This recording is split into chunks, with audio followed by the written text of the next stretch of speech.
नमस्कार दोस्तों, स्वागत है आपका यूट्यूब चैनल एबी टेक में। दोस्तों आज है 14 जनवरी 2022 और आज है मकर संक्रांति का पर्व। तो आप सभी के लिए मकर संक्रांति की हार्दिक शुभकामनाएं। चलिए बढ़ते हैं वीडियो में आगे और देखते हैं आज की महत्वपूर्ण खबरें। दोस्तों सबसे पहली अपडेट देखिए, यहाँ पर उत्तर प्रदेश शिक्षक पात्रता परीक्षा को लेकर के आप लोग आज इस वीडियो में हम बात करने वाले हैं सुपर टेट 2022 के लिए बेस्ट बुक के बारे में, जो कि चच्चू पब्लिकेशन द्वारा जारी की गई है। इस पुस्तक में आपको 5000 से ज़्यादा बहुविकल्पीय प्रश्न मिलेंगे, 4 माह का करंट अफेयर मिलेगा। पिछले 2 जो सुपर टेट के एग्जाम हुए हैं 18 और 19, दोनों के प्रश्न पत्र हल सहित यहाँ पर दिए गए हैं और संपूर्ण जो सिलेबस है उसको डिटेल्ड रूप से आसान भाषा में कवर किया गया है। और जैसे बुक में आगे बढ़ेंगे तो यहाँ पर विषयवार जो है पिछले 2 भर्तियों में जो प्रश्न जिस टॉपिक से पूछे गए उसके बारे में यहाँ पर बताया गया है, जिससे आप ये समझ सकते हैं कि कौन सा टॉपिक ज़्यादा इम्पोर्टेंट है। पुस्तक की भाषा काफ़ी आसान है, सारी चीज़ें बहुत आसानी से आप लोग इसमें समझ सकते हैं और अपनी तैयारी कर सकते हैं। गाइड बुक के अलावा इनकी प्रैक्टिस सेट की भी बुक आती है, जो कि आप अलग अलग या कॉम्बो के रूप में आप ले सकते हैं।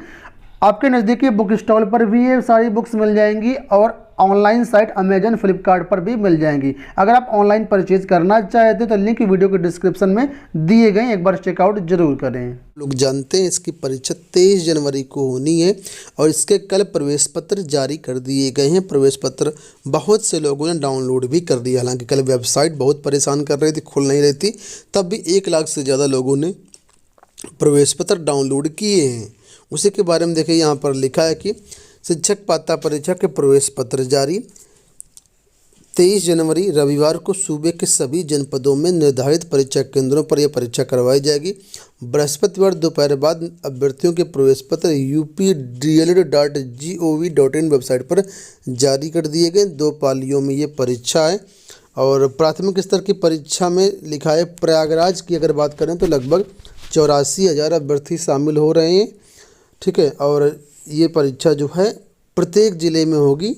आपको मालूम होगा कि 28 नवंबर को इसका पेपर करवाया गया था, लेकिन पेपर लीक होने के चलते पेपर को रद्द कर दिया गया था। अब इस बार यूपी सरकार फूंक कर कदम आगे बढ़ा रही है और शुचितापूर्ण परीक्षा कराए जाने के लिए पूरे इंतजाम किए हैं। वहीं पर सोशल मीडिया पर परीक्षा के कैंसिलेशन को लेकर कई सारी अफवाहें फैल रही हैं। ये परीक्षा रद्द कर दी गई, फेक नोटिस भी फैल रही हैं। इसके अलावा लोक सेवा आयोग द्वारा कल एक नोटिस जारी की गई थी, जिसमें एक परीक्षा को रद्द करने की बात की गई थी। तो बहुत से बड़े बड़े यूट्यूब चैनल ये भी कह रहे हैं कि लोक सेवा आयोग ने परीक्षा रद्द कर दी तो ये यूपीटीटी की परीक्षा भी रद्द हो जाएगी। तो ऐसा बिल्कुल भी नहीं है, आप लोग अफवाहों से दूर रहें। ठीक है, बहुत से ऐसे यूट्यूब चैनल हैं जो इस तरह की बातों को मसाला लगा करके पेश कर रहे हैं। यूपीटीटी की परीक्षा बिल्कुल आपको निर्धारित समय पर हो रही है, इसको कैंसिलेशन का भी कोई भी न्यूज नहीं है। ठीक है, वहीं पर आपको बता दें कि जो भी अभ्यर्थी हैं वो रोडवेज की बसों में 3 दिन तक मुफ्त सफ़र कर सकेंगे। ठीक है, देखिए यहाँ पर दिया गया कि 23 जनवरी को यूपीटीटी परीक्षा होगी। इसमें शामिल होने वाले अभ्यर्थी परिवहन निगम की बस में 3 दिन निःशुल्क सफ़र कर सकेंगे। इस संबंध में निगम के सभी प्रबंधक निदेशक ने बृहस्पतिवार को सभी क्षेत्रीय प्रबंधक, सेवा प्रबंधक व सहायक क्षेत्रीय प्रबंधक को सर्कुलर भेज करके बसों का इंतजाम करने का आदेश दिया है। सर्कुलर में कहा गया है कि 1 दिन पहले यानी 22 जनवरी से परीक्षा के 1 दिन बाद यानी 24 जनवरी तक अभ्यर्थी निःशुल्क बस सफ़र कर सकेंगे। टीटी अभ्यर्थियों को सफ़र के लिए बस के परिचालक को प्रवेश पत्र दिखाना होगा और उसकी एक प्रतिलिपि देनी पड़ेगी, यानी एक फ़ोटोकॉपी आपको कंडक्टर को देनी होगी। आईडी प्रूफ भी वो आपसे मांग सकते हो। 3 दिन आपके लिए बसें फ्री रहेंगी, आना जाना आप कर सकते हैं। बढ़ते हैं अगली अपडेट की तरफ। यहाँ पर देखिए अपडेट है इग्नू में एडमिशन को लेकर के। लिखा है इग्नू में दाखिले के लिए 31 तक कर सकेंगे ऑनलाइन आवेदन। National open university, Indira Gandhi national open university यानी इग्नू में स्नातकोत्तर यानी पीजी में दाखिले के लिए अभ्यर्थी 31 जनवरी तक ऑनलाइन आवेदन कर पाएंगे। विश्वविद्यालय ने इसका आदेश जारी कर दिया है।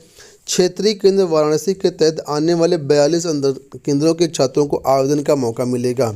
तो जो भी अभ्यर्थी यूजी और पीजी में एडमिशन लेना चाहते हैं इग्नू के अंतर्गत, वो लोग एडमिशन ले सकते हैं। ऑनलाइन एडमिशन यहाँ पर हो रहे हैं, तो आप लोग देख लीजिएगा और संबंधित वेबसाइट विजिट करिएगा। बात करेंगे अगली अपडेट के बारे में। तो अगली अपडेट देखिए यहाँ पर असिस्टेंट प्रोफेसर भर्ती को लेकर के। आप लोग जानते हैं कि असिस्टेंट प्रोफेसर की उत्तर कुंजी जारी करके आपत्तियों का निस्तारण शुरू किया गया, लेकिन आपत्तियों का निस्तारण करने में आयोग को बहुत समय लग रहा है। आयोग की जो प्रक्रिया है बहुत धीमी चल रही है। उसी के बारे में यहाँ पर अपडेट दिया है कि उत्तर प्रदेश उच्चतर शिक्षा सेवा आयोग की सुस्त कार्यप्रणाली प्रतियोगियों पर भारी पड़ रही है। मौजूदा समय आयोग विज्ञापन संख्या 50 के तहत असिस्टेंट प्रोफेसर पद की भर्ती कर रहा है, लेकिन उसमें अपेक्षा से अधिक समय लग रहा है। आयोग अभी तक संशोधित उत्तर कुंजी जारी नहीं कर पाया। इसके चलते लिखित परीक्षा के परिणाम का इंतजार बढ़ रहा है। ऐसी स्थिति में भर्ती पूरे होने में अभी 2 से 3 महीने का समय लग सकता है। आयोग की सचिव डॉक्टर वंदना त्रिपाठी का कहना है कि सारी प्रक्रिया चल रही है, जल्द ही लिखित परीक्षा का परिणाम जारी किया जाएगा। तो कुल मिलाकर के आयोग की प्रक्रिया सुस्त है, इसमें समय लगेगा। एक आंकड़ों के तहत यहाँ पर बताया गया कि 2 से 3 महीने का अभी समय इसमें लग जाएगा। बात करेंगे लोक सेवा आयोग की। तो लोक सेवा आयोग की देखिए राज्य अभियंत्रण सेवा परीक्षा जो स्थगित कर दी गई, और इसी परीक्षा को के स्थगित होने के आदेश को लेकर के बहुत सारे चैनल द्वारा बताया जा रहा है कि यूपीटीटी की परीक्षा भी रद्द हो सकती है। जबकि ये जो परीक्षा इसीलिए रद्द की गई है क्योंकि ये यूपीटीटी की परीक्षा 23 जनवरी को लगी हुई है, और ये जो राज्य अभियंत्रण सेवा परीक्षा थी ये भी 23 जनवरी को लगी हुई थी। ठीक है, तो इसी वजह से परीक्षा टाली गई कि यूपीटीटी अभ्यर्थियों को कोई परेशानी ना हो। बहुत से ऐसे अभ्यर्थी हैं जो दोनों परीक्षा में शामिल हो रहे थे। तो कुल मिलाकर के यूपीटीटी के कारण ही परीक्षा टाली गई है। यूपीटीटी परीक्षा के रद्द होने के कोई भी आसार नहीं दिख रहे हैं। अब ये जो परीक्षा है करीब 3 महीने आगे चली गई है, यानी ये परीक्षा अब 17 अप्रैल को करवाई जाएगी। परीक्षा 23 जनवरी को होनी थी, अब परीक्षा 17 अप्रैल को करवाई जाएगी। इस परीक्षा के लिए 93,045 अभ्यर्थियों ने यहाँ पर आवेदन किया है। ठीक है, लोक सेवा आयोग को लेकर के यहाँ पर कुछ अपडेट और है। लिखा है सीबीआई जांच धीमी, अभ्यर्थियों ने सोशल मीडिया पर खोला मोर्चा। लोक सेवा आयोग की भर्ती परीक्षाओं की सीबीआई जांच को 4 साल पूरे हो चुके हैं और अब तक किसी के खिलाफ कोई भी सीधी कार्रवाई नहीं की गई है। दोषियों पर कार्रवाई न होने से प्रतियोगी छात्रों में नाराजगी और उन्होंने ट्विटर पर सरकार के खिलाफ मोर्चा खोला है। इस बीच चर्चा है कि सीबीआई के जांच अधिकारी बदल गए हैं, हालांकि आधिकारिक रूप से इसकी पुष्टि अभी नहीं हो पाई है। 4 साल से कई सारी भर्तियों की जो लोग सीबीआई जांच कर रही है, लेकिन अभी तक कोई भी यहाँ पर कार्रवाई सीधे तौर पर नहीं हुई है। उसी को लेकर के अभ्यर्थियों ने ट्विटर पर मोर्चा खोला हुआ है और यहाँ पर जो है जल्द कार्रवाई करने की मांग कर रहे हैं, और जो ये भी यहाँ पर जो भी धांधली की है, जो भी गफला की है, उनको जो कार्रवाई करके सज़ा दिलाने की मांग कर रहे हैं। साथ में जो ऐसे प्रतियोगी छात्र हैं जिन्होंने वाकई उनकी कोई गलती नहीं थी और उनका किसी कारण से चयन भी नहीं हो पाया है, तो ऐसे जो है अभ्यर्थियों को न्याय दिलाने की मांग यहाँ पर की गई है। आप लोग जानते हैं आज मकर संक्रांति का त्यौहार है, लेकिन त्यौहार के बाद भी देखिए जिला विद्या निरीक्षक प्रयागराज और मोस्टली समस्त डीआईओएस के द्वारा वैक्सीनेशन को लेकर के जो है स्कूल खुले रहने के आदेश जारी किए हैं। यहाँ पर देख सकते हैं 13 जनवरी 2022 का ये ऑर्डर है, जिसमें कहा गया कि 15 से 18 वर्ष के जो भी छात्र हैं अनिवार्य रूप से उनका वैक्सीनेशन होना है, और इसके लिए 14 और 15 दोनों दिन विद्यालय जो है पूर्व की बात समय से खुलेंगे। यहाँ पर जो भी स्टाफ है, जो भी शिक्षणेतर कर्मचारी, वो सभी के सभी उपस्थित रहेंगे और वैक्सीनेशन का कार्य पूरा करेंगे। और जो अभ्यर्थी या जो भी यहाँ पर कर्मचारी उपस्थित नहीं होता उसका 1 दिन का वेतन रोक दिया जाएगा। अंत में बात करेंगे प्राथमिक शिक्षक भर्ती को लेकर के। आप लोग जानते हैं प्राथमिक शिक्षक भर्ती का विज्ञापन अभी तक नहीं आ पाया है, आचार संहिता लग गई। ऐसे में जो डीएलएड छात्र हैं, जो इनके जो अध्यक्ष हैं, प्रदेश अध्यक्ष डीएलएड के रजत सिंह, वो लगातार प्रयास कर रहे हैं कि आने वाली जो भी सरकार हो उस पर नई शिक्षक भर्ती का मुद्दा शामिल हो और अतिशीघ्र जो है सरकार बनने के बाद 97,000 पदों पर शिक्षक भर्ती का विज्ञापन जारी हो।